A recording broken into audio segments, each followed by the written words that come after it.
Sometimes life strips everything away until all that's left is the road beneath your wheels and hope for tomorrow. Jack Colton, 59 and sleeping in his truck, learned that lesson the hard way. When a letter arrived claiming he'd inherited his grandmother's abandoned desert ranch, he figured it was another dead end. But Jack went anyway, bringing his loyal donkey and what faith he had left. The ranch was everything he expected, dry, worn, falling apart. Then he found the hidden trapdoor in the cellar. Beneath those floorboards lay something that would change everything: Depression-era gold coins, wartime secrets, and his grandmother's journal revealing a past no one knew existed. What could possibly be worth hiding for 70 years? Before we jump back in, tell us where you're tuning in from, and if this story touches you, make sure you're subscribed, because tomorrow I've saved something extra special for you. The letter had arrived 3 weeks earlier, forwarded twice before. Finding Jack at a truck stop outside Barstow. The envelope was cream-colored, official-looking, with a law firm's return address embossed in dark blue ink. Jack had been sitting in the cab of his 1987 Ford pickup, the kind with the rounded edges and rust blooming along the wheel wells, eating a gas station sandwich and watching the sun sink behind the desert mountains. His donkey, Roosevelt, was tied to a post nearby, munching hay from a feed bag Jack had scrounged together with his last few dollars. Jack's hands had trembled as he opened that envelope, not from excitement, but from the bone-deep weariness of a man who'd been disappointed too many times to hope for much anymore. Inside was a single-page letter on heavyweight paper, the kind that spoke of old money and established institutions. The words were formal, almost cold in their precision, but their meaning hit him like a splash of cold water on a winter morning. His grandmother, Rose Eleanor Colton, had died 6 months prior, at the age of 97. Jack hadn't known. There'd been no funeral announcement, no family gathering, because there was no family left to gather. Rose had outlived her husband by 40 years, her only son Jack's father by 15, and she'd spent her final years in a nursing home in Tucson, alone except for the nurses who checked on her twice daily. The ranch was his now, all 240 acres of it, sitting out past the town of Red Mesa, Arizona, where the desert stretched wide and empty under skies so blue they hurt to look at. Jack remembered that place from childhood visits, back when his father was still alive and the family still pretended to be whole. He remembered the long dirt road that led to the homestead, the way the red cliffs rose up behind the property like sentinels, and the constant wind that whispered through the cottonwood trees his grandmother had planted near the well. He also remembered that the ranch had been abandoned for at least 20 years, maybe longer. After his grandfather died and Rose moved to town, the place had simply been left to the elements. Jack's father had talked about selling it once, but nothing ever came of it. The land was too remote, too dry, too far from anything that mattered in the modern world. Who wanted a piece of desert hardpan with a crumbling house and a well that probably didn't work anymore? Jack had stared at that letter for a long time, watching the shadows lengthen across the parking lot. He had $53 in his wallet, a quarter tank of gas, and nowhere particular to be. The rodeo circuit had dried up for him years ago, too many injuries, too many younger cowboys willing to work for less, too many mornings waking up in pain that wouldn't quit. He'd worked ranch jobs when he could find them, day labor when he couldn't, and lately he'd been sleeping in his truck more often than not, moving from one small town to the next like a tumbleweed. Roosevelt shifted his weight, and Jack glanced over at the donkey.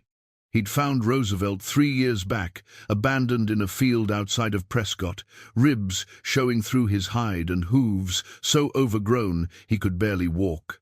Jack had spent 2 weeks nursing him back to health, camping in that field and sharing what little food he had. When it came time to move on, Roosevelt had simply followed him to the truck and refused to leave. They'd been partners ever since, the old cowboy and the stubborn donkey, 2 cast-offs making their way through a world that had largely forgotten them. "What do you think, Rosie?" Jack had said aloud, using his pet name for the animal. "Think there's anything out there worth seeing?" Roosevelt had looked at him with those large, knowing eyes, and Jack had made his decision. He had nothing to lose, and potentially a roof over his head to gain, even if that roof was probably full of holes. The drive to Red Mesa took 2 days. Jack stretched his gas money as far as it would go, sleeping in rest areas and feeding Roosevelt from the alfalfa bales he kept in the truck bed. The landscape changed as they drove east, the brown hills giving way to red rock formations, the saguaro cacti replaced by juniper and pinyon pine. The air smelled different here, cleaner somehow, with a hint of sage and sun-baked earth. Red Mesa itself was a town of maybe 300 people, the kind of place where the gas station doubled as the grocery store and the post office occupied a corner of the hardware shop. Jack stopped for directions and supplies, spending precious dollars on coffee, canned beans, and a loaf of bread. The woman behind the counter was maybe 70, with silver hair pulled back in a neat bun and eyes that assessed him with the practiced judgment of someone who'd seen every type of person pass through. "You're Rose Colton's grandson," she said. It wasn't a question. "Yes, ma'am.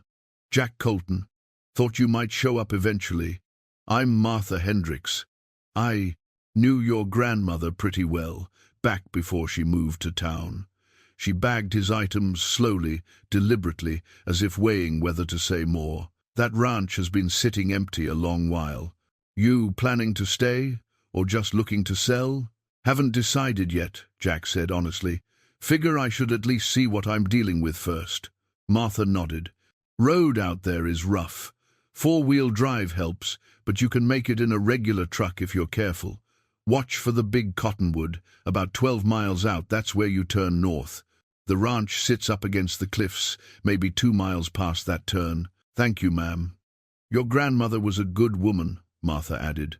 And there was something in her voice that made Jack pause. "Kept to herself mostly, especially after your grandfather passed. But she was good people. There are stories about that place, you know. About what went on out there during the war years." "What kind of stories?" Martha's expression shifted, became guarded. "Old stories. Probably nothing to them. Desert folk like to talk, is all." She handed him his bag. "You need anything while you're getting settled, you come back to town. We take care of our own out here." The drive to the ranch was exactly as rough as Martha had warned. The dirt road was rutted and washed out in places, forcing Jack to navigate carefully around rocks and gullies. Roosevelt rode in the back, sure-footed even as the truck bounced and swayed. The landscape opened up around them, vast stretches of high desert, punctuated by rock formations that glowed orange and red in the afternoon light. When Jack finally saw the cottonwood tree Martha had mentioned, a huge old giant with branches spreading wide, he felt something shift in his chest. Memory, maybe. Recognition. He'd been here before, though the details were hazy. He'd been 10, maybe 11, and his father had driven this same road with Jack sitting in the passenger seat, nervous about meeting a grandmother he barely knew. The turn north led through a narrow canyon where the walls pressed in close on either side. Then the canyon opened up, and there it was, the ranch, exactly as Jack remembered it, and yet completely different. The house sat in a natural basin, protected from the worst winds by the red cliffs that rose up behind it. It was adobe and wood, single-story, with a covered porch that wrapped around 2 sides. The roof sagged in places, and several windows were broken, but the basic structure looked sound. Outbuildings dotted the property, a barn that leaned dangerously to one side, a chicken coop with no door, a pump house near what must be the well. Everything was weathered, sun-bleached, slowly returning to the earth. Tumbleweeds had piled up against the porch. Desert grasses grew tall in what had once been a yard. The cottonwood trees his grandmother had planted were massive now, their leaves rustling in the constant breeze. Jack parked the truck near the house and sat for a moment, just looking. This was his now, all of it. The thought was both thrilling and terrifying. Roosevelt brayed, impatient to get out and stretch his legs. Jack opened the tailgate and let the donkey down, then grabbed his duffel bag and the supplies from the cab. The sun was starting to sink toward the horizon, painting the cliffs in shades of gold and crimson. He'd need to get inside, assess what he was working with, maybe get a fire going if the fireplace still worked. The front door was unlocked, or rather, the lock had rusted through, and the door swung open with a push. Inside, the house smelled of dust and time. Sunlight filtered through the broken windows, illuminating a front room that had once been cozy. There was a stone fireplace against one wall, a couch covered in a sheet, a rocking chair in the corner. Photographs hung on the walls, faded and dusty but still visible, his grandparents on their wedding day, a young woman holding a baby, who must have been Jack's father, group shots of people he didn't recognize. Jack moved through the house slowly, taking inventory. 2 bedrooms, both with iron-frame beds and moth-eaten mattresses, a kitchen with a wood-burning stove and a hand pump at the sink that didn't work, a bathroom with no running water. The place was bare bones, stripped of anything valuable, but the bones were good, solid, built to last. At the back of the kitchen, partially hidden behind a pantry shelf, was a door that led down to the root cellar. Jack had to yank hard to get it open, the hinges screaming in protest. Wooden steps descended into darkness, and the air that wafted up was cool and earthy. He'd need a flashlight for that. He'd explore the cellar tomorrow, in full daylight, when he could see what he was doing. For now, he needed to make this place livable enough to get through one night. Jack spent the remaining hours of daylight doing what he could.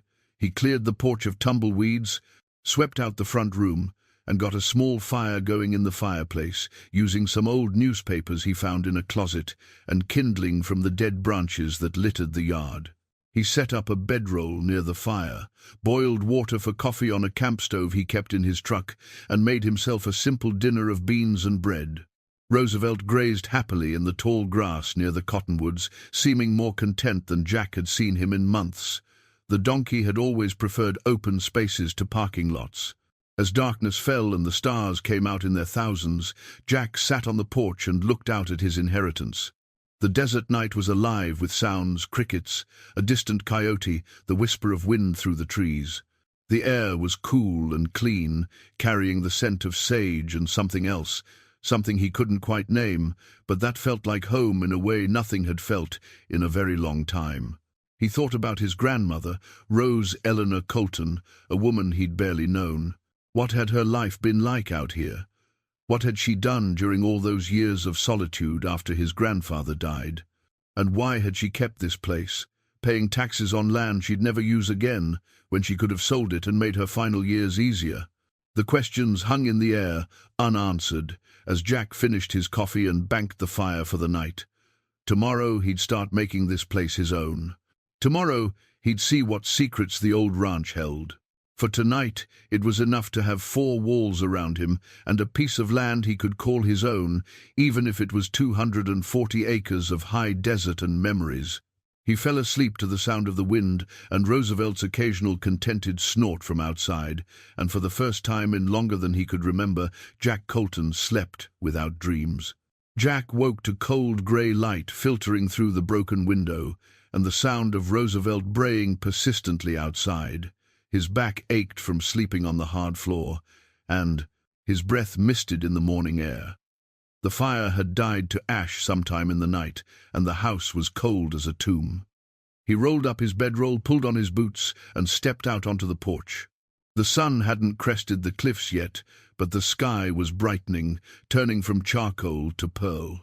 Roosevelt stood near the water trough, an old metal thing that Jack had filled the night before, using water he'd hauled from town in jerry cans, looking at him expectantly.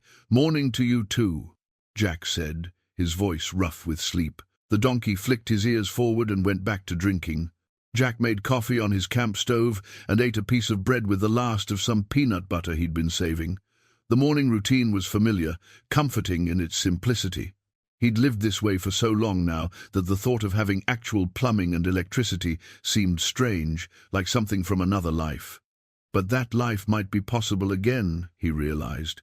If he could fix this place up, make it livable, he'd have a real home. And that inheritance letter had mentioned something about a small amount of money being held in trust for property maintenance. Not much, but maybe enough to get the well working again, to patch the roof, to replace the broken windows. First, though, he needed to see what he was working with. The cellar would be a good place to start. Root cellars usually stayed cool and dry, which meant they often preserved things well. If his grandmother had stored anything down there, tools, maybe, or canned goods that might still be salvageable, it could save him money he didn't have. Jack grabbed the flashlight from his truck, tested it to make sure the batteries still had juice, and headed back inside. The cellar door looked even less inviting in the daylight, the darkness beyond it absolute and somehow forbidding. He shook off the feeling. It was just an old cellar, nothing more. The wooden steps creaked under his weight as he descended, each one protesting his presence. The air grew cooler with each step, and the smell of earth intensified. Jack swept the flashlight beam around, taking in his surroundings. The cellar was bigger than he'd expected, maybe 20 feet by 15, with walls of stacked stone and a dirt floor packed hard by time. Wooden shelves lined 2 walls, and on those shelves sat rows of canning jars, dusty but intact. Jack moved closer, examining them. Preserved peaches, green beans, tomatoes, all from decades ago, the contents long since spoiled and darkened. His grandmother's handwriting on the labels, neat and precise. Peaches, August 1954. Beans, July 1958. There were other things too. Old tools hanging from hooks, a pickaxe, a shovel, a handsaw, a wooden crate filled with mason jars and metal lids, a stack of burlap sacks that had probably once held grain or feed. Nothing valuable, nothing he couldn't have expected to find in any old ranch cellar. Jack was about to head back up when the flashlight beam caught something odd. In the far corner, partially hidden behind the lowest shelf, the dirt floor looked different, cleaner. As if someone had disturbed it more recently than the last time the cellar had been used. He moved closer, crouching down, and that's when he saw it. The outline of a wooden trapdoor, roughly 3 feet square, set flush into the floor. It had been covered with dirt deliberately, camouflaged, but the recent settling of the earth had exposed the edges. Jack's heart started beating faster. A trapdoor, leading to what? Another room, a storage space. Why would someone hide it? He set the flashlight down, angling it to illuminate the area, and started clearing away the dirt with his hands. The wood beneath was old but solid, thick planks joined with iron hinges. There was a recessed iron ring at one end, a handle to lift it by. Jack brushed off the last of the dirt, gripped the iron ring, and pulled. The trapdoor resisted, stuck fast by time and disuse. He braced his feet and pulled harder, feeling the wood shift, hearing the groan of old hinges. Then suddenly it gave way, swinging open with a rush of cool air that smelled of stone and something else, old paper, maybe, or cloth. The flashlight beam revealed another set of steps, even steeper than the first, leading down into a space that had been deliberately hidden. Jack felt a chill that had nothing to do with the temperature. What had his grandmother been hiding down here? He picked up the flashlight and started down the hidden steps, moving carefully. The space below was smaller than the cellar above, maybe 10 feet by 10, with stone walls and a ceiling just high enough for him to stand upright. And there, against the walls, were things that made Jack's breath catch in his throat. Wooden crates, old military style, stacked too high, metal strongboxes with rusted locks, and on a shelf carved into the stone wall, carefully arranged and protected, were items that looked like they'd been preserved deliberately, kept safe from time and the elements. Jack moved to the shelf first, drawn by something he couldn't name. The flashlight beam played over objects that seemed to glow in the darkness. Mason jars filled with gold coins, he could see the gleam even through the dusty glass. Bundles of letters tied with faded ribbon. A leather journal, the cover cracked with age but intact. A small wooden box, intricately carved. A photograph in a silver frame, the image barely visible through the tarnish. His hands were shaking as he reached for the journal. The leather was cool under his fingers, and when he opened it, his grandmother's handwriting filled the pages. The first entry was dated the 3rd of June, 1943, and began with words that made the hair on the back of Jack's neck stand up. "They say you should burn secrets when you're done with them, but I can't. Samuel deserves better than that, and so do I. If anyone finds this, they'll know the truth about what happened here during the war, about the man I loved, and about the choice I made that changed everything." Jack sank down onto one of the crates, the journal in his lap, and started to read. The story that unfolded was nothing like the version of his grandmother he'd known or thought he'd known. Rose Eleanor Colton hadn't been a simple rancher's wife, living a quiet life in the desert. She'd been something else entirely, and the evidence of it lay all around him in this hidden room. The coins, he realized, were real. Gold eagles and double eagles, from the 1,920 and early 1,930, worth a fortune even then, worth considerably more now. But more important than the gold were the letters, the journal, the photograph. These were pieces of a story that had been deliberately buried, hidden away where no one was meant to find them. Jack sat in that hidden cellar for hours, reading by flashlight, piecing together a past he'd never imagined. The temperature dropped. His coffee grew cold. In the mug he'd brought down with him, Roosevelt called out a few times from above, wondering where his human had gone. But Jack couldn't stop reading. He had to know. He had to understand what his grandmother had done and why she'd kept it secret all these years. When he finally climbed back up into the main cellar and then into the kitchen, the sun was high in the sky and his legs were stiff from sitting. He set the journal and the photograph on the kitchen table, treating them like the precious artifacts they were, and went outside to check on Roosevelt and clear his head. The desert stretched out before him, vast and empty, and suddenly full of possibilities he hadn't imagined when he'd arrived yesterday. This ranch wasn't just a piece of abandoned property. It was a treasure box, a time capsule, a testament to a life lived in secret and in sacrifice. And Jack Colton, homeless cowboy with $53 to his name, was the only person left alive who could tell his grandmother's story. He looked down at his hands, still dusty from the cellar, and realized they were shaking, not from fear or cold, but from something else entirely. Purpose. That's what this was. For the first time in years, maybe decades, Jack felt like he had a purpose beyond just surviving another day. He went back inside, sat down at the kitchen table, and opened the journal to the first page again. This time, he read more slowly, more carefully, letting the words sink in. His grandmother's voice came through clearly, in the writing, intelligent, compassionate, but also determined and surprisingly tough. She'd been 23 when she wrote these entries, newly married to his grandfather Thomas, living on this remote ranch far from anyone who might ask questions.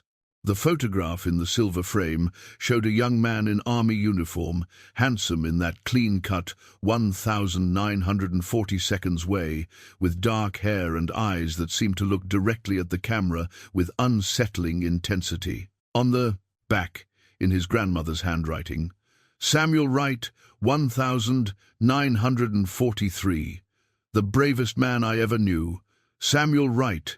A name Jack had never heard before, not in any family story, not in any conversation with his father. Who was he, and what had he meant to Rose? The letters would tell him. Jack knew. The journal would explain. But he also knew, with a certainty that came from somewhere deep in his gut, that this story wasn't simple. It wasn't clean. There would be complications, moral ambiguities, decisions made in desperate times that couldn't be judged by modern standards. His grandmother had been protecting something or someone, and she'd done it so well that the secret had survived nearly 70 years. Jack stood up and walked to the broken window, looking out at the desert. The wind was picking up, sending dust devils dancing across the hard-packed earth. Somewhere out there was the rest of this story. Somewhere in these 240 acres were more answers, more pieces of the puzzle, and he had nothing but time to find them. He spent the rest of that day securing the cellar, carefully bringing up the most valuable items and storing them in the house where he could keep an eye on them. The gold coins alone represented more money than Jack had seen in his entire life, but he handled them with the respect they deserved, understanding that they weren't just money. They were part of a story, evidence of something that had mattered deeply to the grandmother he'd never really known. When night fell again, Jack sat by the fireplace with the journal and read by the light of the flames. Roosevelt was bedded down in the old barn. Jack had cleared out one stall and made it comfortable enough. The house creaked and settled around him, and the wind whispered its secrets outside, and slowly, page by page, the truth of what had happened here during the war years began to reveal itself. His grandmother, Rose, had met Samuel Wright in the spring of 1943. The journal entries were careful, coded in a way that suggested she knew even then that someone might read them someday. But the emotion behind the words was unmistakable. Samuel had arrived at the ranch in trouble, running from something or someone, and Rose had made the decision to help him, to hide him. The entries became more detailed as Jack read on. Samuel had been a soldier, that much was clear, but something had gone wrong. He'd seen something he shouldn't have seen, or known something he shouldn't have known, and powerful people wanted him silenced. Rose's husband, Thomas, had been away, working a job in Phoenix, trying to earn enough money to keep the ranch afloat during the lean war years. And Rose, alone on this remote property, had made a choice that would change her life forever. She'd hidden Samuel in the cellar. The hidden room Jack had discovered, that's where Samuel had lived for months, maybe longer. Rose had brought him food, water, books. She'd tended his wounds, both physical and mental, and somewhere along the way, something had developed between them. The journal never said it outright, not in clear words, but Jack could read between the lines. His grandmother had fallen in love with the man she was hiding. The gold coins, Jack learned from the journal, had been Samuel's, payment of some kind, or perhaps savings from before the war. He'd given them to Rose for safekeeping, making her promise that if anything happened to him, she'd use the money to protect herself and the ranch. And then, in an entry dated the 17th of September 1943, everything changed. Samuel was gone. The journal entry was brief, almost clipped, as if Rose couldn't bear to write more. He left before dawn, said it was the only way to keep me safe. I pray he finds what he's looking for. I pray he survives. I pray I never forget him, though I know I should. That was the last entry about Samuel. The rest of the journal detailed Rose's daily life, the ranch work, the loneliness, Thomas's eventual return, the slow process of building a normal life again. But there were gaps, years where Rose hadn't written anything, and Jack wondered what had happened during those silent times. He closed the journal and sat staring into the fire, thinking about the grandmother he'd never really known. She'd carried this secret her entire life, never telling anyone, keeping Samuel's memory alive in a hidden cellar beneath her home. And now, 70 years later, her grandson had stumbled upon it by accident, or maybe not by accident, Jack thought. Maybe Rose had wanted this to be found, eventually. Maybe that's why she'd left the ranch to him instead of selling it or giving it to charity. Maybe she'd known that someday someone would discover the trapdoor and learn the truth. The fire burned low, and Jack added another log, watching the sparks fly up into the chimney. Tomorrow he'd read the letters, the ones tied with ribbon, the ones that Samuel had written to Rose or that she'd written to him. Tomorrow he'd examine the other items in the hidden room more carefully, see what other secrets they held. But tonight, he just sat with the weight of what he'd learned, feeling the presence of the past all around him. The ranch was more than just property now. It was a memorial, a love story, a mystery that had been waiting decades for someone to solve it. And Jack Colton, despite everything, felt grateful to be the one who'd found it. Jack spent the next 3 days immersed in his grandmother's past, barely aware of the present. He read every letter, examined every item in the hidden cellar, and gradually pieced together a story that was more complex and heartbreaking than he'd initially imagined. The letters revealed that Samuel Wright had been more than just a soldier in trouble. He'd been an intelligence officer, working on classified operations that involved German prisoners of war being held in camps throughout the American Southwest. In the spring of 1943, Samuel had uncovered evidence of corruption within his own unit officers, selling military supplies to black marketeers, falsifying reports about prisoner conditions, and potentially putting Allied operations at risk. When Samuel had tried to report what he'd found through proper channels, he'd been threatened. His superior officers had made it clear that he could either keep quiet or face a court-martial on fabricated charges. Worse, Samuel had learned that some of the people involved had connections to organized crime, the kind of people who wouldn't hesitate to make a problem disappear permanently. So Samuel had run. He'd taken documents that proved what he'd discovered, documents he'd hidden somewhere even Rose didn't know about, and he'd gone to ground, trying to figure out how to expose the corruption without getting himself killed in the process. That's how he'd ended up at Rose's ranch. He'd known Thomas Colton slightly, had worked with him on something related to the prisoner camps, and he'd gambled that Thomas's wife might be willing to help him. Thomas had been away when Samuel arrived, which had complicated things, but Rose had made her decision quickly. She'd hidden Samuel in the cellar, fed him, protected him, and somewhere along the way, they'd fallen for each other. The letters between them were careful, never explicitly romantic, but the emotion was there in every line. Samuel writing about how grateful he was, how he didn't deserve her kindness, how he hoped someday he could repay her. Rose writing about the small details of ranch life, the books she was reading, the thoughts she couldn't share with anyone else, because who would understand? And then there were the letters Samuel had written but never sent, letters Rose had kept tied together with a black ribbon. These were different, raw, honest, full of things Samuel had needed to say, but couldn't while he was still alive and in danger. He wrote about loving her, about knowing it was wrong because she was married, about wishing circumstances were different. He wrote about his plans to expose the corruption, about the people he was trying to contact who might be able to help. And in the last letter, dated the 15th of September 1943, he wrote about his decision to leave. "I can't put you at risk anymore," Samuel had written. "They're getting closer, and if they find me here, they'll hurt you to get to me. I won't let that happen. I've made arrangements to meet someone in Albuquerque who might be able to help, someone with enough authority to actually do something about what I've found. If this works, I'll be able to clear my name. If it doesn't, at least you'll be safe. Either way, you've given me something I didn't think I'd ever have again. Hope. Thank you for that. Thank you for everything. I love you, Rose.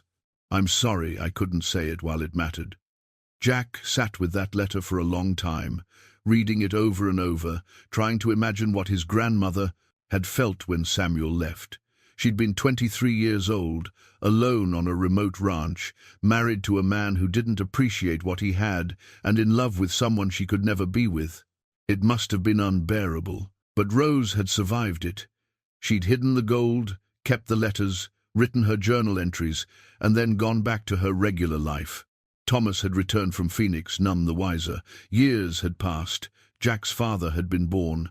The ranch had thrived for a while, then struggled, then been abandoned. And through it all, Rose had kept her secret. Jack wondered if Thomas had ever known. The journal suggested not, but there were gaps, missing years. Maybe Rose had told him eventually. Maybe that's why the marriage had always seemed strained in the few memories Jack had of his grandparents together. On the fourth morning, Jack woke with a new sense of determination. Reading about the past was one thing, but he needed to understand it better. He needed to know what had happened to Samuel Wright after he left the ranch. Had he made it to Albuquerque? Had he exposed the corruption? Had he survived?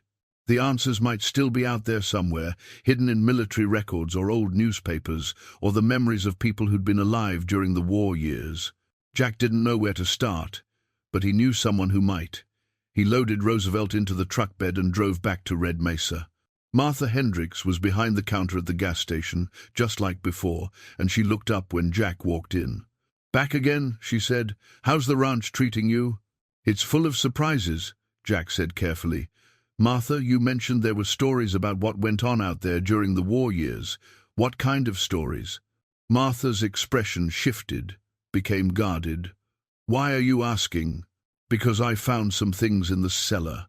Old things, letters, and a journal. My grandmother's journal. Jack paused, trying to decide how much to reveal. There was a man who stayed at the ranch in 1943, Samuel Wright. Did you ever hear that name? Martha was quiet for a long moment, studying Jack's face as if trying to determine whether he could be trusted. Finally, she said, "Come out back. We need to talk in private." She led him through the store to a small office in the rear, closed the door, and gestured for him to sit. The office was cramped and cluttered with paperwork, but there was a certain order to it, like everything had its place. "I was 12 years old in 1943, Martha began, sitting down across from Jack. Old enough to notice when strange things happened, but not old enough to understand what they meant. That summer, there were rumors all over the county about someone hiding in the desert. Federal agents came through asking questions, showing photographs. People were scared because of the war, afraid of spies and saboteurs. Did they find him? Not that I ever heard. The federal agents left after a few weeks and life went back to normal. But there were other rumors too, quieter ones, about corruption at the POW camps, about officers getting rich while soldiers died overseas. My father was furious about it. He'd lost his brother at Anzio, and the idea that some men were profiting from the war made him sick. Did anyone ever prove it? Not that I know of. But about 6 months after those federal agents left, there were some arrests. Officers court-martialed, prison sentences handed down. It happened quietly, not much coverage in the papers, but word got around in a small community like this. People said someone had finally blown the whistle, provided evidence that couldn't be ignored. Jack felt his pulse quicken. "Do you think it was Samuel? The man who was hiding?" Martha shrugged. "I don't know, but the timing fits, doesn't it? And I remember my father saying something about how the whistleblower had disappeared after testifying, gone into hiding because there were people who wanted revenge. You said it was a shame that a hero had to live like that, running and hiding, when he should have been given a medal. Rose never said anything about this. Your grandmother kept to herself. She and Thomas, they were private people. The ranch was remote, they didn't come to town much. After Thomas died and Rose moved to Tucson, I saw her a few times at church functions. We talked about ordinary things, the weather, crops, grandchildren. She never mentioned anything about the war years." Jack leaned back in his chair, processing this information. If Samuel had successfully exposed the corruption and testified against the officers involved, that might explain why Rose had kept his letters and protected his memory. He'd been a hero, just like Martha's father had said, but it didn't explain what had happened to Samuel afterward or whether he'd ever tried to contact Rose again. "There's one more thing," Martha said, her voice dropping lower. "About 15 years ago, before your grandmother moved to Tucson, a man came to town asking about her. He was old, probably in his 70s, and he told me he was an army buddy of someone who'd once stayed at the Colton ranch. He wanted to know if Rose still lived there." Jack sat up straight. "What did you tell him?" "I told him Rose had moved to town, but that I'd pass along his message if I saw her. He gave me his name." Martha paused, frowning as she tried to remember. "Something common. Smith or Jones or—" "Right? Maybe. It was a long time ago. He didn't leave a number or address, just said he'd hoped to thank her for something, but that maybe it was better left in the past. Then he drove away, and I never saw him again." Jack felt something tighten in his chest. Samuel Wright, still alive 15 years ago, coming back to Red Mesa, but not quite having the courage to actually see Rose, or maybe deciding it was better not to disrupt her life after all those years. "Did you tell my grandmother about him?" "I did. I saw her at church the next Sunday and mentioned it. She went very still, didn't say anything for a moment. Then she thanked me and changed the subject." Martha met Jack's eyes. "I knew there was a story there, but it wasn't my story to know. Some things are meant to stay private." Jack nodded slowly. "Thank you for telling me this. What are you going to do with what you found?" "I don't know yet. But I feel like I owe it to my grandmother to understand what happened, to know the full story. Then be careful, Martha warned. If that man really did blow the whistle on powerful people, there might still be folks who remember, who hold grudges. The war was a long time ago, but some things don't get forgotten. Jack left the gas station with more questions than answers, but also with a direction. He needed to research what had happened in 1943 and 1944, needed to find records of the court-martials and arrests Martha had mentioned. He needed to know if Samuel Wright had survived and, if so, what kind of life he'd lived afterward. Back at the ranch, Jack set up a workspace at the kitchen table, organizing all the documents and letters he'd found. He'd need to go to the library in the nearest big town, maybe even drive to Tucson to check military archives. It would take time and what little money he had, but Jack found he didn't care. This mattered. His grandmother's story mattered. That night, he sat on the porch with Roosevelt grazing nearby and looked up at the stars. The desert night was beautiful, clear and cold and infinite. Somewhere out there, perhaps, Samuel Wright had looked at these same stars and thought about the woman he'd left behind. Somewhere, Rose had sat on this same porch, alone with her memories and her secrets, and wondered what had become of the man she'd loved. Jack pulled out the photograph, the one of Samuel in his army uniform, and studied it in the moonlight. The face looking back at him was young, determined, frightened. Beneath the brave exterior, a man who'd tried to do the right thing and paid the price for it. "I'll find out what happened to you," Jack said quietly. "To the photograph, to the night, to the memory of his grandmother. I promise." The wind picked up, rustling through the cottonwood trees, and for just a moment Jack could have sworn he heard a voice in that wind, soft and feminine and full of gratitude.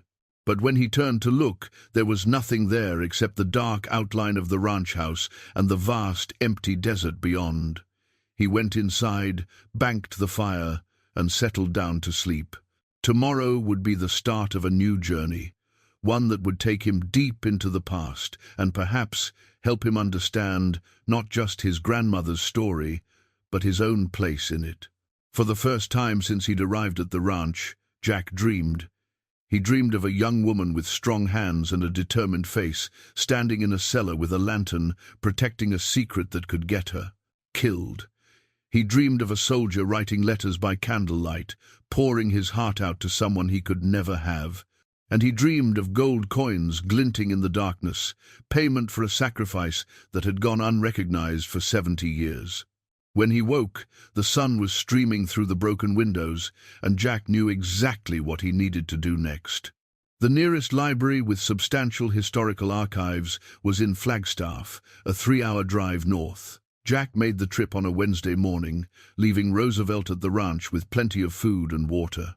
The library was modern and well-maintained, nothing like the dusty small-town building he'd expected, and the librarian at the reference desk was surprisingly helpful when Jack explained what he was looking for. "Military records from World War II can be tricky," she explained, leading him to a bank of computers. "A lot of them are still classified or were destroyed in fires over the years, but we do have access to some databases, and newspaper archives can be surprisingly useful." "What's the name you're searching for?"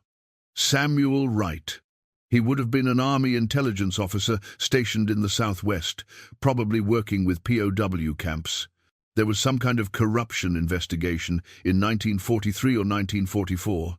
The librarian's fingers flew over the keyboard. "That's something to start with. Let's see what we can find." What they found was both more and less than Jack had hoped for. There were records of court-martials in late 1943 and early 1944, multiple officers charged with theft of military property, bribery, and conduct unbecoming. The names meant nothing to Jack, but the charges fit with what Samuel's letters had described.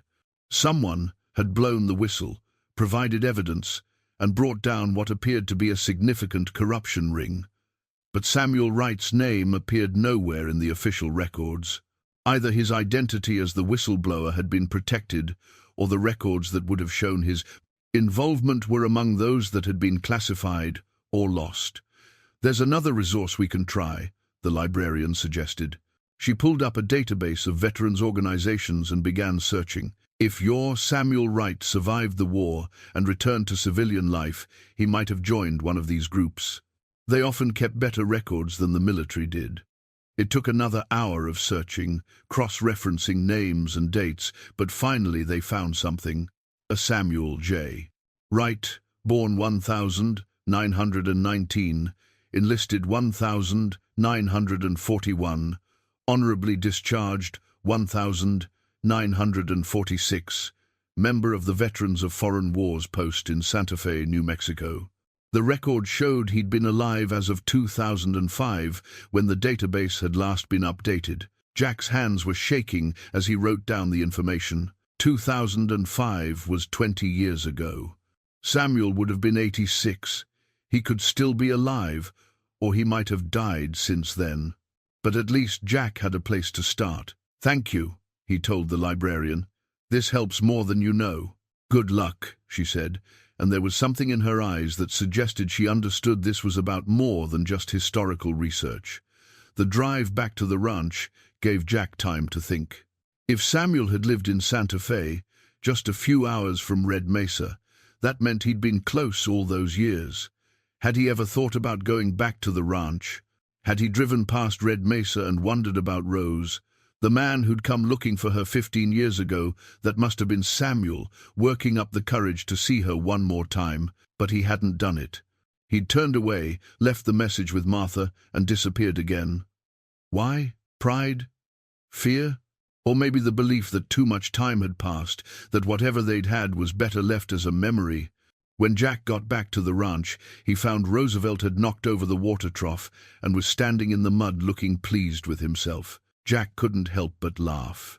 Here he was, chasing ghosts from 70 years ago, and his donkey was creating chaos in the present. It was a reminder that life moved forward, whether you wanted it to or not. He fixed the water trough, fed Roosevelt, and then sat down with the information he'd gathered. Santa Fe wasn't far. He could drive there, try to track down Samuel Wright or find out what had happened to him. But part of Jack hesitated. What would he do if he actually found Samuel? What would he say? "Hello, I'm the grandson of the woman you loved during the war, and I found your letters in a hidden cellar." It sounded absurd when he put it that way. But the alternative, letting the story remain incomplete, never knowing what had become of Samuel or whether he'd ever found peace, felt worse. Jack owed it to his grandmother, and maybe to Samuel too, to see this through. He decided he'd go to Santa Fe in a few days, after he'd finished securing the ranch and making sure Roosevelt would be okay alone for a longer trip. In the meantime, there was work to do. The roof needed patching, the windows needed boarding up until he could afford replacements, and the well needed attention. Jack threw himself into the physical labor, finding it oddly therapeutic. His body ached at the end of each day, but it was a good ache, the kind that came from building something rather than just surviving. He worked on the roof, replacing broken shingles with materials he'd bought in town, using some of the money from the inheritance account. He boarded up the broken windows and fixed the pump in the kitchen so he had running water again, even if it was only cold. Roosevelt followed him around like a shadow, always nearby, occasionally offering opinions in the form of brays and snorts. Jack found himself talking to the donkey more than he'd talked to anyone in years, explaining his plans, sharing his thoughts about Rose and Samuel, and the strange turn his life had taken. "You know what's weird, Rosie?" Jack said one afternoon while working on the porch. "I came here thinking I'd just crash for a few days, maybe sell the place and move on. But now, I can't imagine leaving. This ranch, it's like it's got a hold on me, like Gran knew it would." Roosevelt flicked his ears and went back to munching grass, unconcerned with Jack's existential crisis. A week after his trip to Flagstaff, Jack drove to Santa Fe. The city was beautiful, all adobe buildings and narrow streets, with mountains rising up in the background. The VFW post he'd found in the records was in an older part of town, a modest building with a parking lot full of pickup trucks. Inside, the post was dimly lit and smelled of coffee and old cigarettes. A few men sat at the bar, all of them veterans, judging by the patches on their jackets, and they looked up when Jack walked in. The bartender, a woman in her 60s with short grey hair and sharp eyes, gave him a once-over. "Help you?" she asked. "I'm looking for information about someone who used to be a member here. Samuel Wright. He would have joined after World War II, probably lived in Santa Fe for many years." The bar went quiet. The men exchanged glances, and the bartender's expression became carefully neutral. "Why are you looking for Sam?" "It's personal. Family history. He knew my grandmother during the war." One of the men at the bar, probably in his 80s, turned on his stool to face Jack. "Sam Wright died 4 years ago, had a heart attack in his sleep. He was 92. Jack felt something sink in his chest. So close. He'd been so close to finding Samuel alive, but he'd missed him by just a few years. "Did you know him well?" "Well enough. He was a good man, kept to himself mostly. Never married, no kids, lived in a small house on the south side, worked as a locksmith for 40 years. Quiet life." The old veteran paused, studying Jack. "You look like you're carrying something heavy, son. You want to tell us what this is really about?" Jack made a decision then, one that felt right, even though it exposed him. He told them about the ranch, about finding the hidden cellar, about the letters and the journal, and his grandmother's secret. He didn't mention the gold that seemed like something to keep private, but he told them everything else.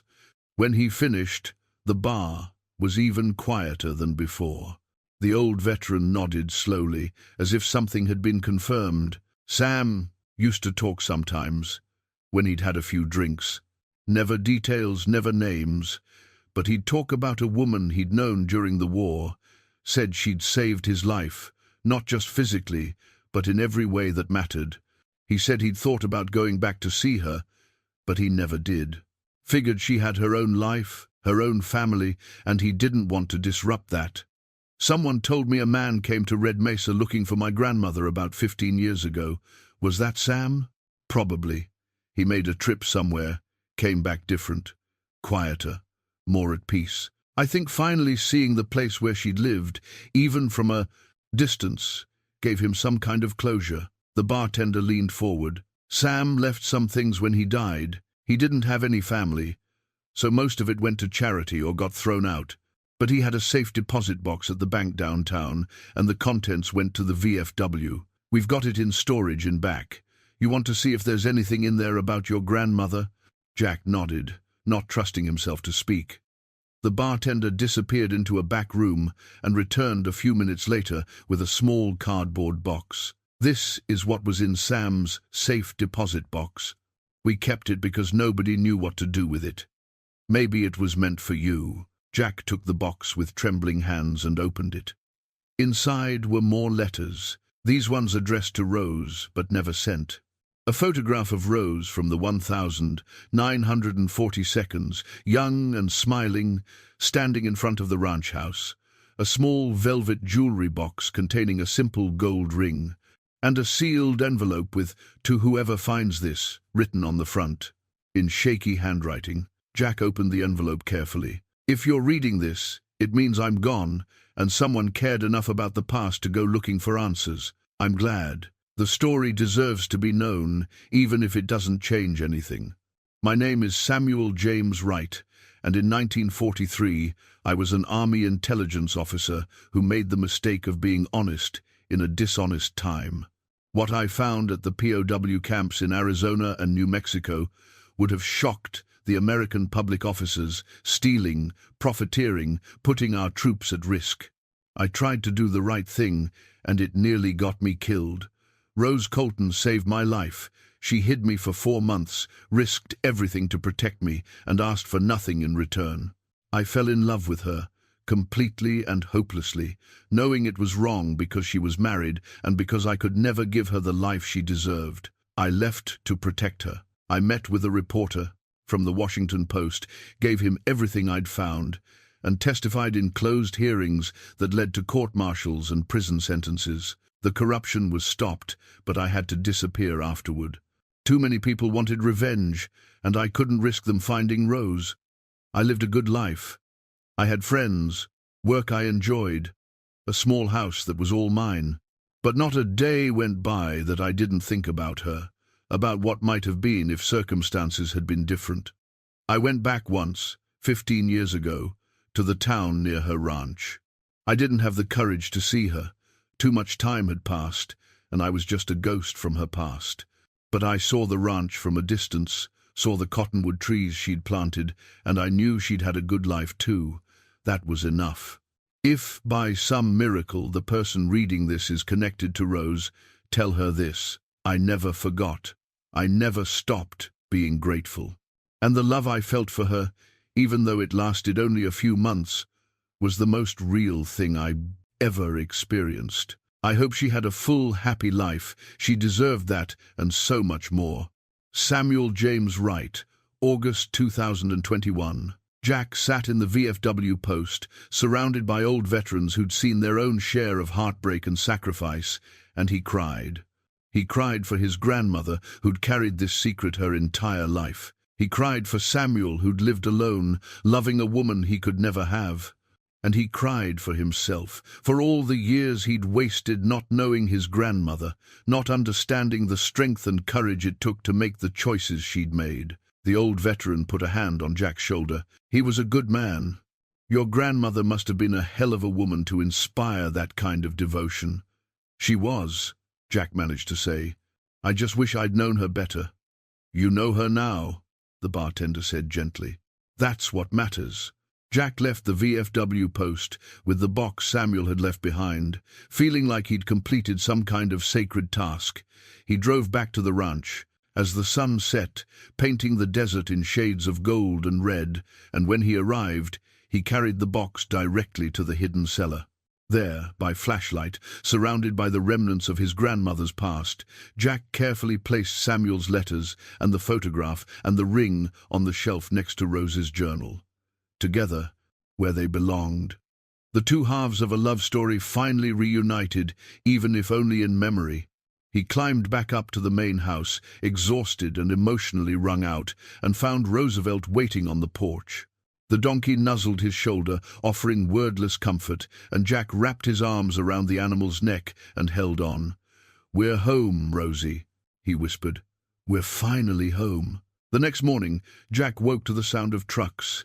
He stumbled outside, still half asleep, and found 3 vehicles parked in his yard. Martha Hendricks was climbing out of the first one, followed by 5 men and 2 women Jack didn't recognize. They were all older, probably ranging from 60s to 80s, and they were carrying tools, hammers, saws, paint cans, lumber. "Morning," Martha called out cheerfully. "Hope you don't mind company. Word got around that Rose's grandson was fixing up the old place, and we figured you could use some help." Jack was speechless. "I can't pay you. Didn't ask you to," one of the men said, extending his hand. "Name's Bill Cordova. I used to help your grandfather with the cattle back in the 50s. Figure I owe the Colton family a few days of labor." Another man stepped forward. "Pete Sandoval. Your grandmother helped my mother through some hard times during the Depression. We don't forget things like that around here." One by one, they introduced themselves, and every single one had a story about Rose or Thomas, about how the Coltons had helped them or their families in some way over the years. These people had come out on a Saturday morning, bringing their own tools and supplies to help Jack restore the ranch, because that's what you did in a place like this. You took care of your own. "We heard you found some interesting things in the cellar," Martha said quietly, pulling Jack aside while the others started unloading supplies. "The whole town's been buzzing about it. You don't have to tell us anything you don't want to, but people are curious." Jack thought about Samuel's letter, about the final request to tell Rose's story. He looked at these people, good people who'd known his grandmother and respected her, and he made a decision. "After we're done working today, I'll tell you what I found. The whole story. I think Gran would have wanted people to know. Eventually." Martha smiled. She would have. Rose was private, but she was also proud. What she did during the war, protecting that man that took courage, People should know about that kind of courage. They worked all day, a small army of volunteers transforming the ranch. The roof was finished, properly shingled and sealed. The broken windows were replaced with glass Bill had brought from his hardware store. The barn was reinforced and made safe for Roosevelt. The pump house was repaired, and miracle of miracles, they got the well working properly again, pulling up clean, cold water from deep in the earth. Jack worked alongside them, learning their names and their stories, feeling like he was being woven into the fabric of this community, whether he'd planned to be or not. By sunset, the ranch looked more like a home than a ruin, and Jack's heart was full in a way he couldn't quite explain. They gathered on the porch as the light faded, passing around coffee and sandwiches Martha had brought. Roosevelt stood nearby, having appointed himself official supervisor of the operation. And Jack, sitting on the porch steps with all these near strangers who felt like family, told them about Samuel Wright and Rose Colton, and a love story that had lasted 70 years, even though the lovers had been apart for almost all of it. He told them about the corruption Samuel had uncovered, about Rose hiding him and protecting him, about the letters and the journal and the gold coins that had been payment for a sacrifice. He told them about Samuel's long life in Santa Fe, about how he'd never forgotten Rose, about the letter he'd left behind. And he told them about going to the VFW post and finally understanding the full scope of what his grandmother had done. When he finished, there was a long silence. Then Pete Sandoval said, "I'll be damned." Rose Colton, protecting a whistleblower and keeping that secret for 70 years. That's something. She was always stronger than she looked, Bill added. Thomas knew it too, even if he didn't always appreciate it. "What are you going to do with the gold?" one of the women asked. Jack had thought about that. The coins were worth a considerable amount, enough to not just fix up the ranch, but to make it truly profitable again. But they weren't really his. Not in any moral sense. They'd been Samuel's, given to Rose for protection, and Jack felt like he was just a steward of that legacy. "I'm going to use some of it to finish restoring the ranch," he said slowly. "Make it a real working property again. And the rest, I'm going to set up some kind of scholarship fund, or maybe a grant program for veterans who are struggling. Samuel was a veteran who did the right thing and paid a heavy price for it. I think he'd want his money to help others like him." Martha nodded approvingly. "That's a good plan." Rose would be proud. They stayed on the porch until the stars came out, these people who'd been strangers a month ago and who now felt like the family Jack had never really had. They told stories about the old days in Red Mesa, about ranching in the high desert, about the ways the world had changed and the ways it had stayed the same. And Jack listened, soaking it all in, feeling his roots growing deeper into this red earth with every word. When they finally left, promising to come back the following weekend to help with the interior of the house, Jack stood in the yard with Roosevelt and looked up at the ranch house. It was his now. Truly his, not just by inheritance, but by the work he'd put into it and the connections he'd made. The hidden cellar held his grandmother's secrets, but the ranch itself held something even more valuable, the possibility of a new life, built on the foundation of the past, but looking forward to the future. Jack went inside, lit a fire in the fireplace, and pulled out a notebook he'd bought in town. If his grandmother could write a journal, so could he. And maybe someday, decades from now, someone else would find his words and understand what this place had meant to him, how it had saved him when he'd thought he was beyond saving. He wrote, "My name is Jack Colton, and I'm 59 years old. A month ago I was homeless and hopeless. Today I own a ranch in the Danbelines, high desert of Arizona, and I'm learning what it means to have roots. This is the story of how I got here. And more importantly, this is the story of the grandmother I never really knew, but who changed my life anyway." The fire crackled. Roosevelt snorted contentedly from his stall in the barn, and outside the wind whispered through the cottonwood trees.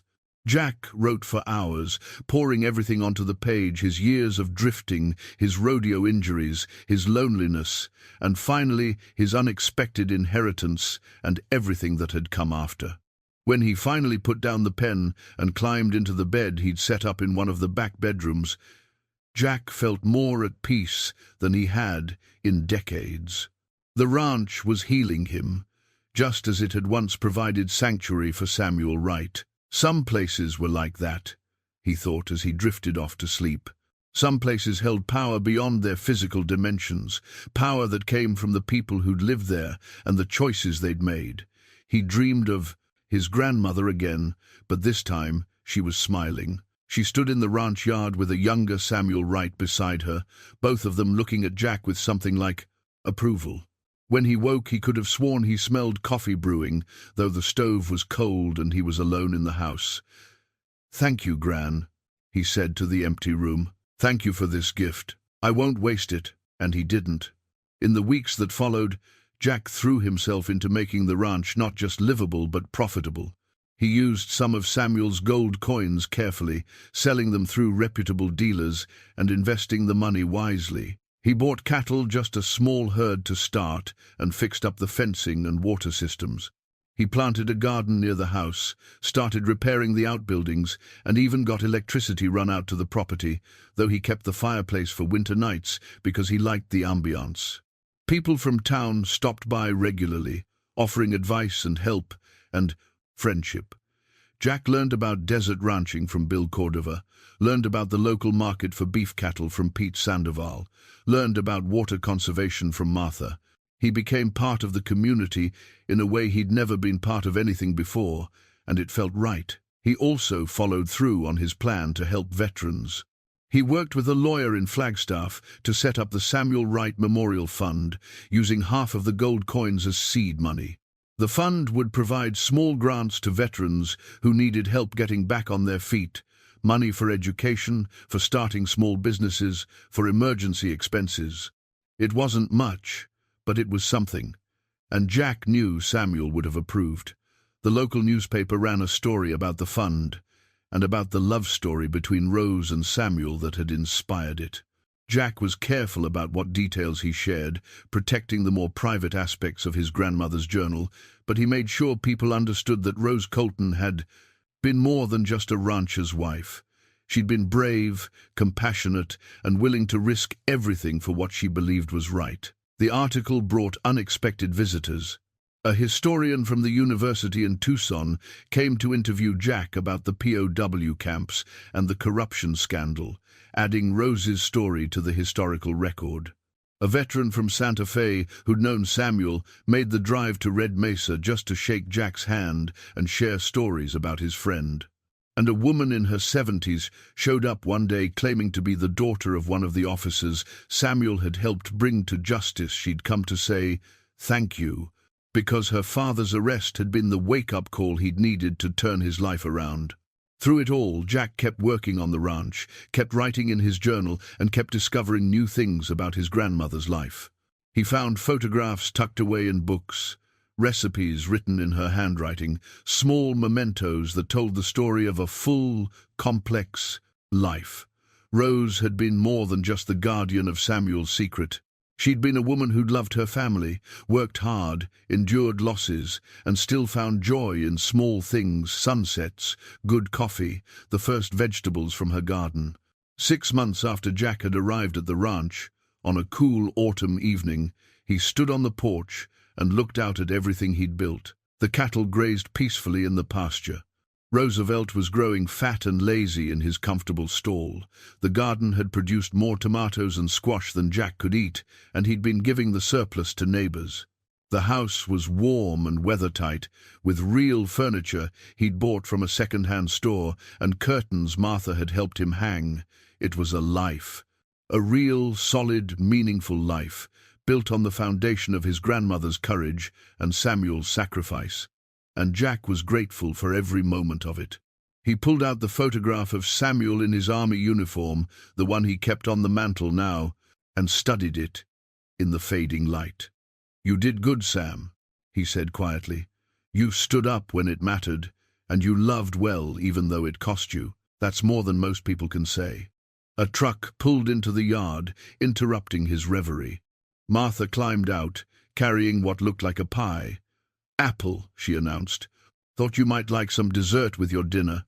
You didn't have to do that, I know, but I wanted to. Besides, I have news.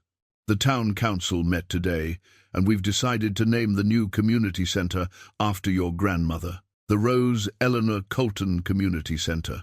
We figured it was time Red Mesa had a proper gathering place, and who better to name it after than a woman who embodied the best of what this community stands for. Jack felt his throat tighten. She would have been honored. More than that, she would have been embarrassed, Martha said with a laugh. Rose never liked being the center of attention, but too bad. Her story deserves to be remembered, and this is how we're going to do it. They went inside, and Martha cut the pie while Jack made coffee. They sat at the kitchen table, the one he'd refinished himself, and talked about the community center plans, about the upcoming winter, about Roosevelt's increasingly spoiled behavior. It was domestic and ordinary, and exactly what Jack needed. After Martha left, Jack walked down to the cellar one more time. He'd cleaned it thoroughly, organized everything, and turned it into a kind of shrine to Rose and Samuel's story. The journal and letters were protected in plastic cases now. The gold ring Samuel had saved for Rose sat in a small display case, and Jack had added his own contribution, a photograph of himself and Roosevelt, with a note that read, "Jack Colton, grateful inheritor of this ranch and this story.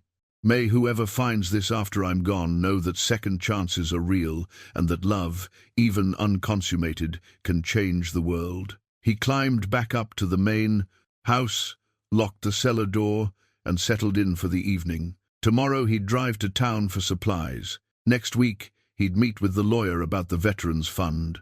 In a month, winter would arrive, and he'd experience his first season on the ranch as a real resident rather than a visitor. But tonight, he was simply content. Content to be warm and fed and safe. Content to have a purpose and a community. Content to know that he'd honored his grandmother's memory by living well and telling her story. Jack Colton, 59 years old and no longer homeless, had finally found his place in the world. It had taken a hidden cellar, a 70-year-old secret, and the courage of a grandmother he'd barely known to get him here, but he'd made it. And that, he thought as he climbed into bed, was more than enough. The winter that followed was the coldest Jack had experienced in years, but also the most comfortable. The ranch house, with its thick adobe walls and working fireplace, stayed warm even when snow dusted the red cliffs. Jack spent the short days tending to his small herd, making sure they had enough hay and unfrozen water, and the long evenings reading by firelight or working on his journal. Roosevelt adapted to ranch life like he'd been born to it. The donkey had his own insulated stall in the barn, with a heat lamp for the coldest nights, and he seemed to take his role as livestock guardian seriously. Jack often found him standing watch over the cattle, his long ears swiveling at every sound, ready to bray a warning at any coyote foolish enough to come near.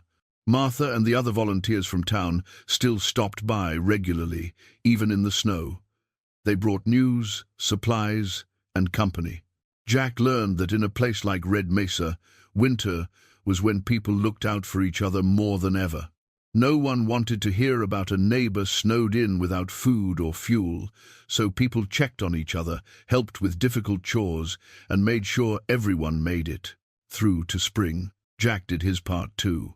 When Bill Cordova's truck broke down 5 miles from town, Jack drove out with tools and helped him fix it by the side of the road. When Martha's furnace quit working, Jack spent a day helping her install a replacement. He was becoming part of the fabric of this community, and it felt good to be needed, to have skills that mattered. The Veterans Fund was beginning to have an impact too. The first grant had gone to a young man from Flagstaff who'd served in Afghanistan and was trying to start a small engine repair business. The second went to a Vietnam veteran who needed help paying medical bills. Each recipient sent thank you letters, and Jack kept them in a folder along with Rose's journal and Samuel's letters. They were all part of the same story. He felt the story of people helping each other through difficult times. One evening in February, during a particularly heavy snowstorm, Jack was startled by a knock on his door. He opened it, to find a man in his 60s standing on the porch, snow dusting his coat and hat. "Sorry to bother you," the man said. "My truck slid off the road about a mile back. I saw your lights and hoped I could use your phone to call for a tow." Come in," Jack said, stepping aside. "Get warm first.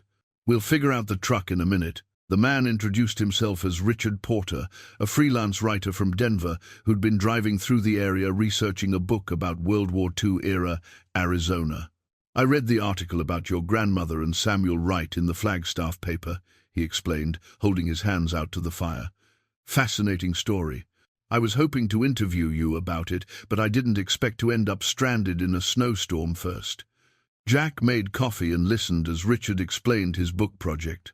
He was writing about the home front during World War II, particularly the lesser-known stories of courage and resistance.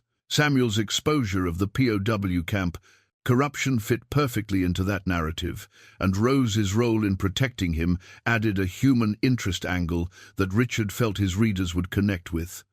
"I'd like to include their story in my book," Richard said. "With your permission, of course. I promise to be respectful and accurate, and I'd want you to review anything I write before it goes to publication." Jack thought about it. Part of him wanted to keep Rose and Samuel's story private, protected, but another part of him knew that stories like theirs needed to be told. They were reminders that ordinary people could do extraordinary things, that love and courage weren't just abstractions, but real forces that shaped history. "Okay," Jack said finally. "But there are conditions. You don't mention the gold coins specifically, just say Samuel had valuable items he left with Rose for safekeeping. I don't want treasure hunters showing up here. And you make it clear that Rose stayed faithful to her marriage vows, even though she loved Samuel. She protected him, but she didn't betray her husband. That's important." "Agreed," Richard said. "Those are fair conditions." They talked for hours, Jack sharing everything he'd learned from the journal and letters, Richard taking careful notes and asking thoughtful questions. By the time the snow stopped and a tow truck could be called, Jack felt like he'd done right by his grandmother. Her story would be told accurately and respectfully, preserved for future generations. After Richard left, his truck safely towed back to town and promises to return in spring for follow-up interviews, Jack sat by the fire and thought about legacy. What people left behind wasn't just property or money, but stories. The choices they made, the courage they showed, the love they gave, that's what mattered in the end. Spring came late that year, but when it finally arrived, it transformed the desert overnight. Wildflowers bloomed in impossible colors, purple lupines, red Indian, paintbrush, yellow brittlebush. The cattle grew fat on new grass, and Jack's garden exploded with growth. Roosevelt shed his winter coat and immediately found the muddiest spot in the yard to roll in, much to Jack's exasperation. The community center, named after Rose, was completed in April, a beautiful building with solar panels on the roof and local art on the walls. At the dedication ceremony, Jack gave a short speech about his grandmother, keeping his remarks simple and heartfelt. He talked about her strength, her compassion, and her ability to see past the surface of things to what really mattered. Rose Colton believed in giving people second chances, Jack said, looking out at the crowd of neighbors and friends. She believed in protecting those who couldn't protect themselves, and she believed that love, in all its forms, was worth fighting for. "I hope this building serves the community the way she would have wanted, as a place where people come together, where they help each other, and where second chances are always possible." The applause that followed was warm and genuine, and afterward people came up to shake Jack's hand and share their own memories of Rose. Some had known her well, others only in passing, but everyone had a story. It seemed that Rose had touched more lives than Jack had realized, always quietly, always without calling attention to herself. That evening, back at the ranch, Jack sat on the porch with a beer and watched the sun set behind the cliffs. This was his life now, not perfect, but good. Not what he'd planned, but better than anything he could have imagined a year ago. Roosevelt ambled over and rested his head on Jack's knee, and Jack scratched the donkey behind the ears. We did okay, didn't we, Rosie? Found ourselves a home, made ourselves useful. That's all anyone can ask for, really. The wind picked up, rustling through the cottonwood trees, and Jack could have sworn he heard two voices in that wind, one feminine and strong, the other masculine and gentle. They were laughing, joyful, finally at peace after decades of separation. Jack smiled, knowing it was probably just his imagination, but choosing to believe in it anyway. Some stories didn't get happy endings while the people involved were alive, but they could get them afterward, in memory and legacy.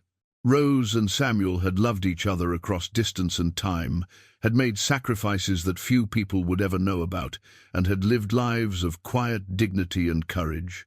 Their story was complete now, known and honored, and that was its own kind of happy ending. Jack raised his beer in a silent toast to the grandmother he'd never really known, but understood better every day, and to the soldier who'd loved her from afar.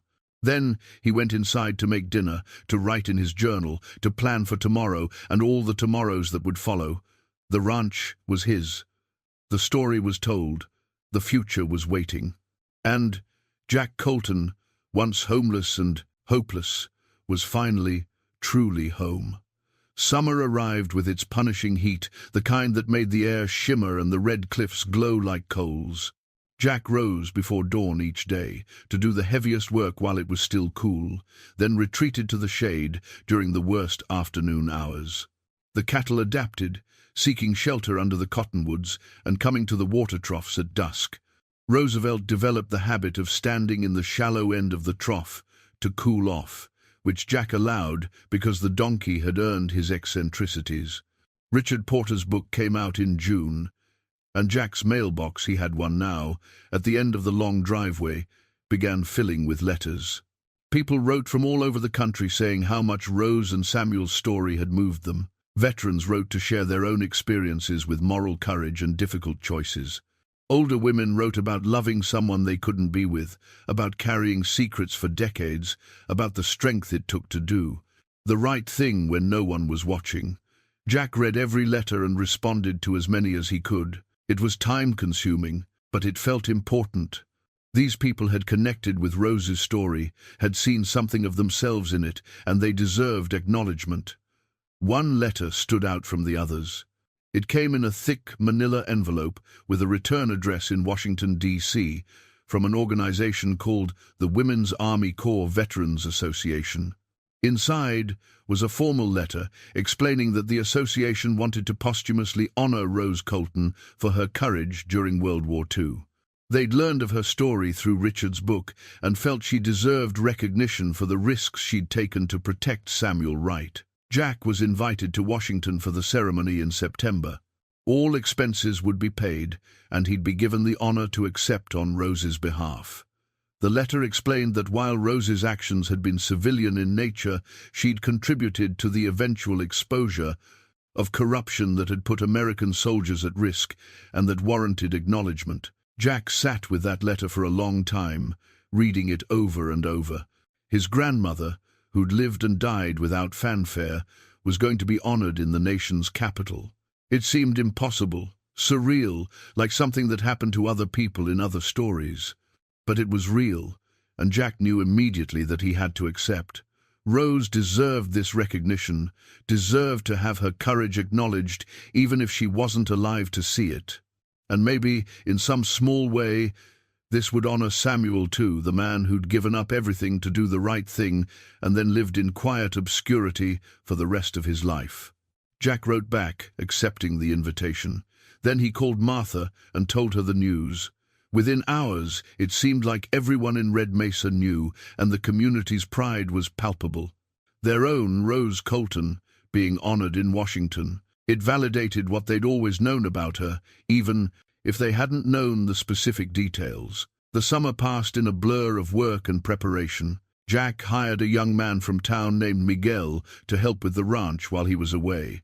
He made sure Roosevelt and the cattle would be well cared for, organized his travel, and even bought a new suit for the ceremony because his old one had more patches than original fabric. The night before he was due to leave for Washington, Jack went down to the hidden cellar one last time. He stood there in the cool darkness, surrounded by the remnants of Rose and Samuel's story, and spoke aloud. "I'm going to accept this honor for you, Gran.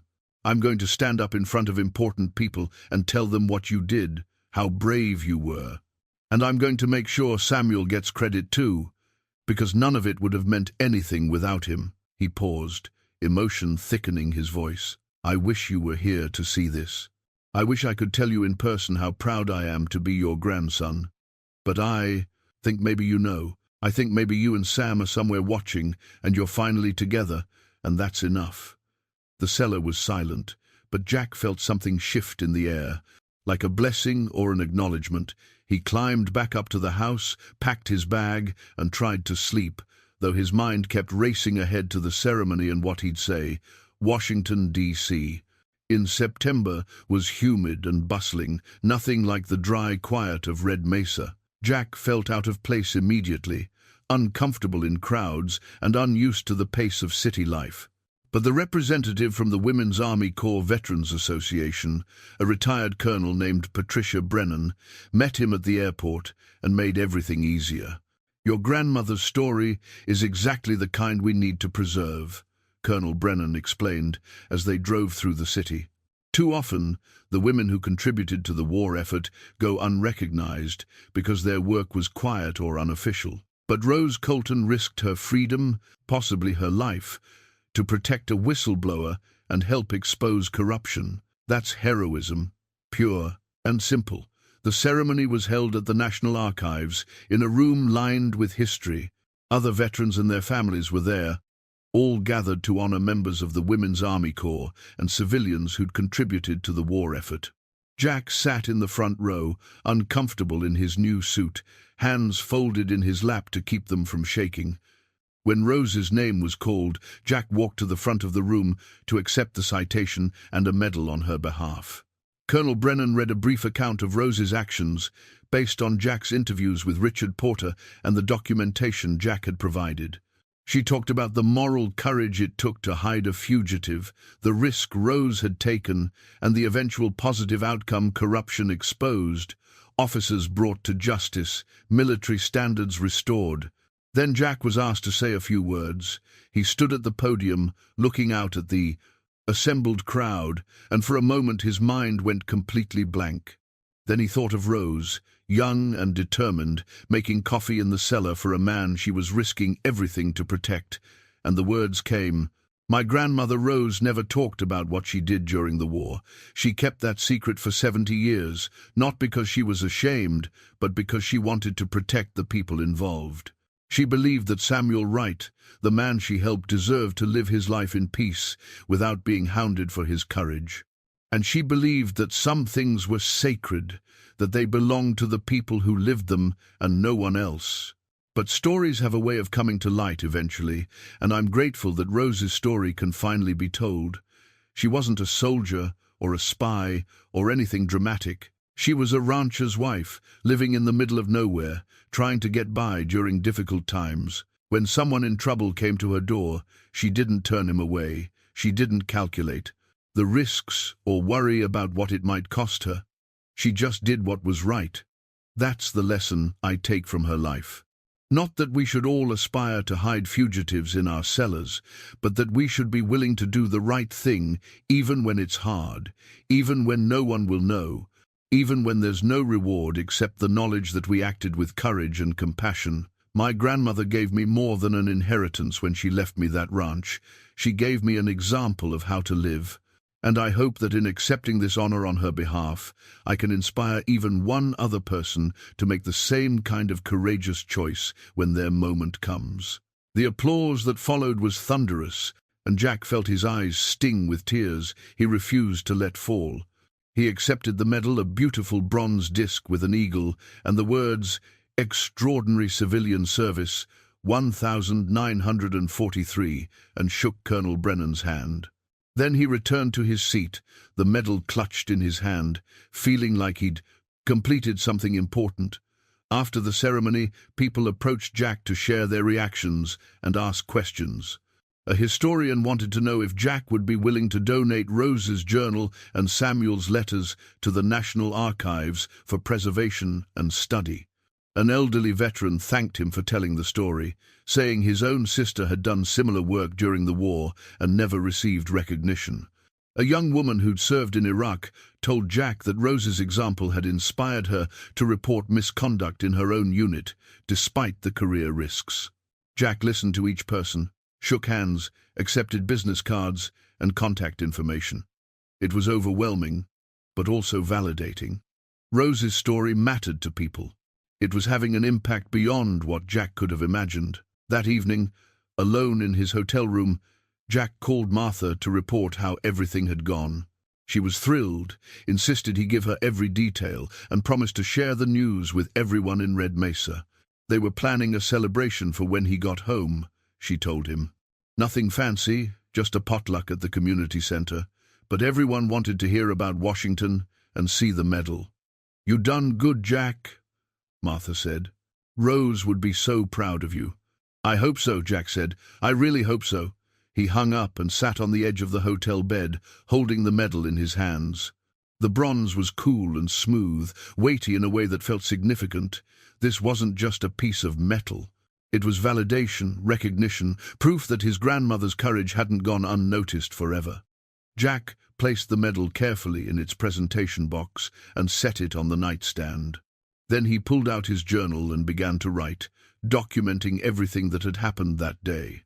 He wanted to remember every detail, the room full of people, Colonel Brennan's kind words, the feeling of standing at that podium and speaking for Rose, the conversations afterward.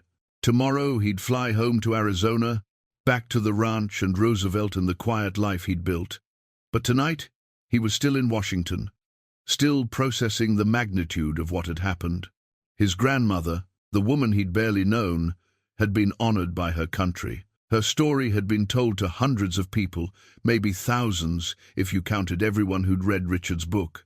And Jack, the homeless cowboy who'd inherited a falling-down ranch less than a year ago, had been the one to make it all happen, not because he was special or talented, but because he'd cared enough to dig into the past, to honor the truth, and to share what he'd learned with others.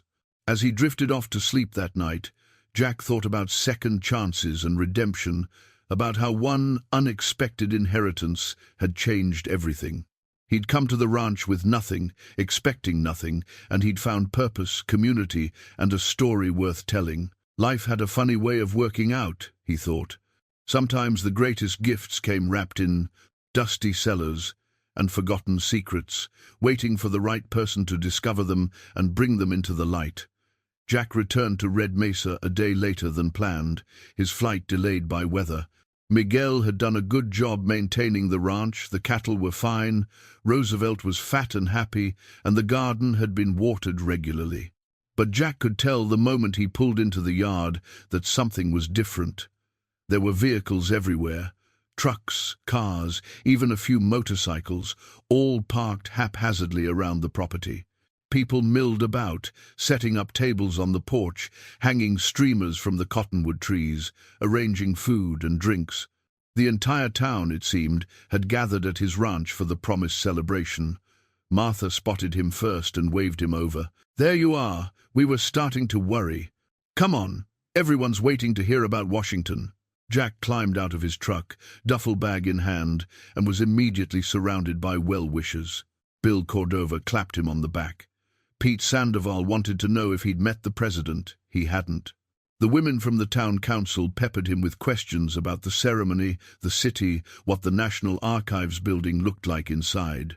Roosevelt brayed loudly from his stall, demanding attention, and Jack excused himself to go greet the donkey properly. He found Roosevelt had been spoiled thoroughly in his absence. There were fresh apples in the feed bucket and a new blanket on the stall gate. "You've been living large, haven't you?" Jack said, scratching Roosevelt's ears. The donkey leaned into him, making contented sounds, and Jack felt his soul settle. This was home. These people, this place, this life he'd built, this was where he belonged. The celebration lasted well into the evening. Jack showed everyone the medal, told the story of the ceremony multiple times, and answered what felt like hundreds of questions. People brought food until the tables groaned. Under the weight of it, casseroles and brisket and fresh bread and pies of every description. Someone had even made a cake with an edible image of Rose's photograph on top, which moved Jack more than he'd expected. As the sun set and the desert cooled, people gathered around a bonfire Bill had built in the yard. Someone produced a guitar, and old country songs filled the air. Children who'd been running around all evening finally wore themselves out and fell asleep in their parents' laps. The older folks settled into lawn chairs and talked quietly, sharing stories and laughter. Jack sat a little apart from the main group, Roosevelt at his side, and just watched these people who'd become his family, who'd helped him rebuild not just a ranch, but a life. He thought about how far he'd come in less than a year, from sleeping in his truck to hosting a community celebration, from having nothing to having more than he'd ever dreamed possible. Martha came and sat beside him, handing him a beer. "You've done something special here, Jack. Not just with the medal and the ceremony, but with the ranch, with the community. You've given us something to be proud of." "I think it's the other way around," Jack said. "You all gave me something to belong to when I needed it most." "Well, then, it works both ways, doesn't it?" Martha smiled. "That's what community means. We hold each other up, we celebrate each other's victories and help carry each other's burdens. You're one of us now, whether you plan to be or not." "I'm grateful for it," Jack said honestly, "more grateful than I can say." They sat in comfortable silence for a while, watching the fire and listening to the music. Then Martha said, "There's talk in town about expanding the Veterans Fund, making it bigger. Some of the local businesses want to contribute, and there's a wealthy rancher over in Springerville who read about what you're doing and wants to make a substantial donation. Are you interested in taking that on?" Jack considered. "It would be more work, more responsibility, but also more impact. More veterans helped, more lives changed." "Yeah," he said finally. "Yeah, I'm interested. Let's make it as big as we can. Sam and Rose would want that." "Thought you might say that." Martha stood and brushed dust off her jeans. "We'll set up a meeting next week to talk details. For now, enjoy your party. You've earned it." The celebration wound down eventually, families heading home, the bonfire burning down to embers. Jack helped clean up, insisting on doing his share despite protests that he was the guest of honor. By midnight, everyone was gone except Bill, who'd had a few too many beers and was sleeping it off in his truck cab. Jack covered Bill with a spare blanket, made sure Roosevelt had water, and finally went inside. The house was quiet, lit only by the dying fire in the fireplace. He set Rose's medal on the mantel next to the photograph of Samuel, creating a small shrine to their memory. Then he sat at the kitchen table and opened his journal one more time.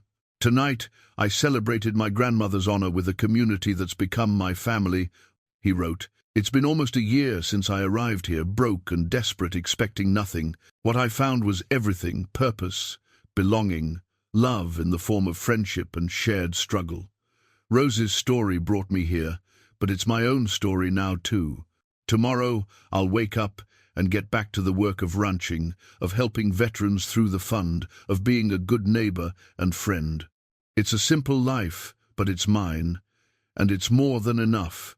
Gran, Sam, wherever you are, thank you. Thank you for the gift of this place, for the example of your courage, and for showing me that it's never too late to find your way home."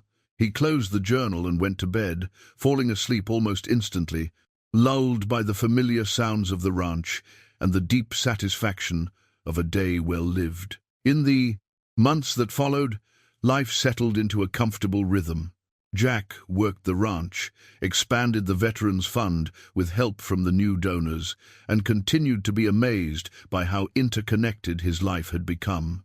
Every action seemed to ripple outward, affecting people he'd never met, creating connections he'd never anticipated. The historian from the National Archives came to collect Rose's journal and Samuel's letters, promising they'd be preserved and made available to researchers studying the home front during World War II. Jack kept copies for himself, but felt good knowing the originals would be protected and honored. Richard Porter's book continued to find new readers, and Jack received letters regularly. Some became correspondence, he wrote back to, sharing updates about the ranch and the Veterans Fund. A few even visited Red Mesa, wanting to see the place where Rose's story had unfolded. Winter came again, then spring, and Jack found himself marking time by seasons now.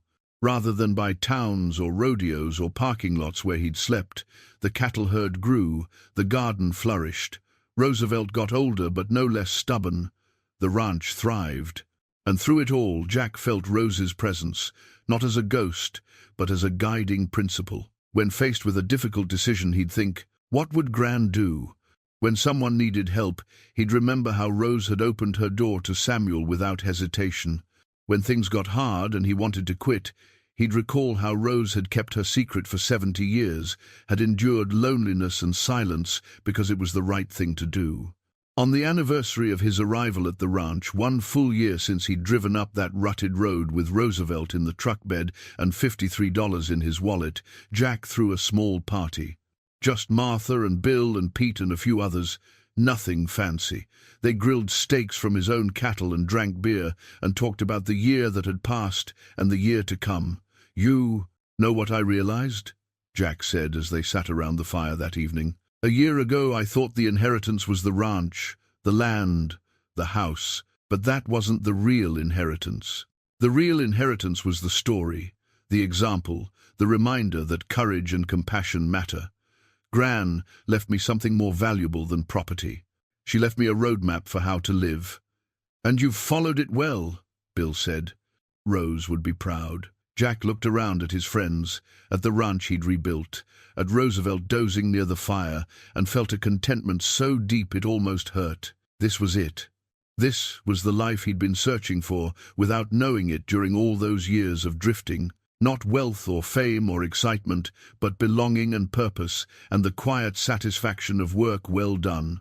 The stars came out above them, brilliant in the clean desert sky, and Jack made a silent promise to Rose and Samuel, and to himself. He'd keep honoring their legacy, keep helping people who needed help, keep being the kind of man who did the right thing, even when it was hard, because that's what they'd taught him. That's what he'd learned in the hidden cellar beneath this ranch, in the pages of an old journal, in letters tied with faded ribbon. Love and courage weren't just words. They were choices, made every day, in small ways and large.